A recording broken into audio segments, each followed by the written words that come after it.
జగన్మోహన్ రెడ్డి మీ తాత మీ ముత్తాత వారసత్వంగా ఇచ్చిన భూమి ఉంటుంది, పట్టా పాస్బుక్ ఉంటుంది. ఆ పాస్బుక్ లో పైన ఎవరి ఫోటో? జగన్ ఫోటోనా? మీకు భూమి ఇచ్చాడు కదా, ఆ భూమి ఆయన ఇచ్చింది కదా నీకు. ఇప్పుడు మీ తాతగా మారాడు ఆయన, అంతే కదా. నువ్వు అడగాలి, నువ్వెప్పుడురా మా తాత అయ్యావా అని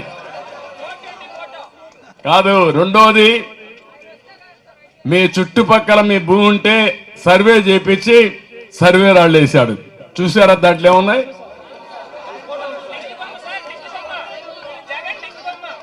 ఏం వేశారు? ఆయన దిష్టి బొమ్మ వేశారు. ఈడితో ఆగా ఆశ.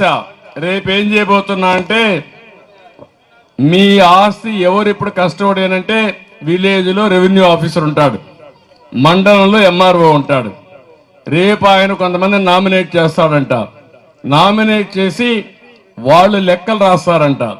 వాడు లెక్క మార్చేస్తే మీకు లెక్క లేదు, ఇంకా మీది అయిపోయింది మీ భూమి. ఇది ప్రమాదమైన యాక్ట్. ఇది మామూలు చట్టం కాదు. అంటే వాళ్ళు ఏది రాస్తే అదే చట్టం.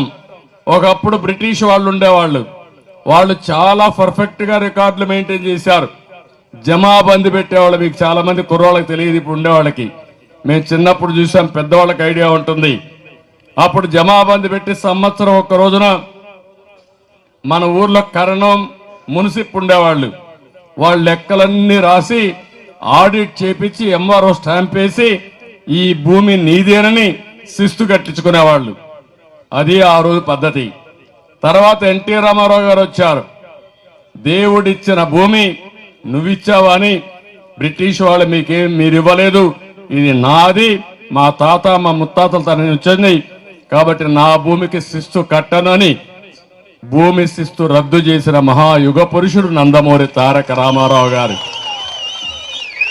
అలాంటి పాస్బుక్ ఇచ్చి మేమందరం దాన్ని ప్రోత్సహిస్తే ఈ సైకో జగన్ వచ్చి దాని మీద ఫోటో వేసుకోవడమే కాకుండా ఇప్పుడు మీ లెక్కలు ఆయన చేతుల్లో పెట్టుకుని ఓటేయకపోతే భూమి లాక్కుంటానంటాడు, లేకపోతే మా మాట వినకపోతే మీ భూమి వేరే వాళ్ళ పేరుతో రాసిస్తా ఉంటారు.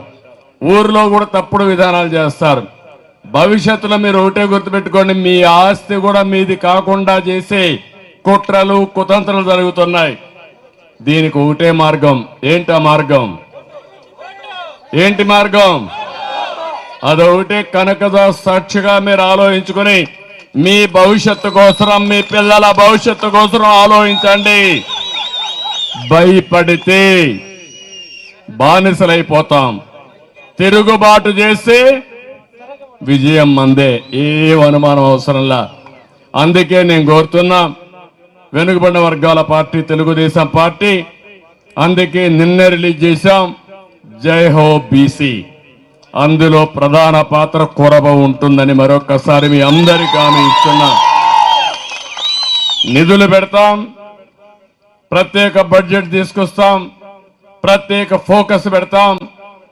తెలుగుదేశం పార్టీని 42 సంవత్సరాలుగా మోసిన బీసీ కులస్తుల్ని, కురబ కులస్తుల్ని పూర్తిగా ఆదుకునే బాధ్యత తెలుగుదేశం పార్టీదని మరొక్కసారి మీ అందరికీ తెలియజేసుకుంటూ, ఈరోజు కనకదాసు విగ్రహం ఇక్కడ ప్రతిష్ఠించడం, దానికి నేను డొనేట్ చేయడం నా పూర్వజన్మ సుకృతం, నా అదృష్టంగా నేను భావిస్తూ మరొక్కసారి ఈ కార్యక్రమానికి వచ్చిన మిమ్మల్ని అందరినీ పేరు పేరున మనస్ఫూర్తిగా అభినందిస్తున్నా. ఇది ఒక స్ఫూర్తి. ఈ స్ఫూర్తిని ముందుకు తీసుకుపోయే కార్యక్రమంలో అందరూ ఉండాల్సిందిగా మరొక్కసారి ప్రార్థిస్తూ అందరికీ నమస్కారాలు.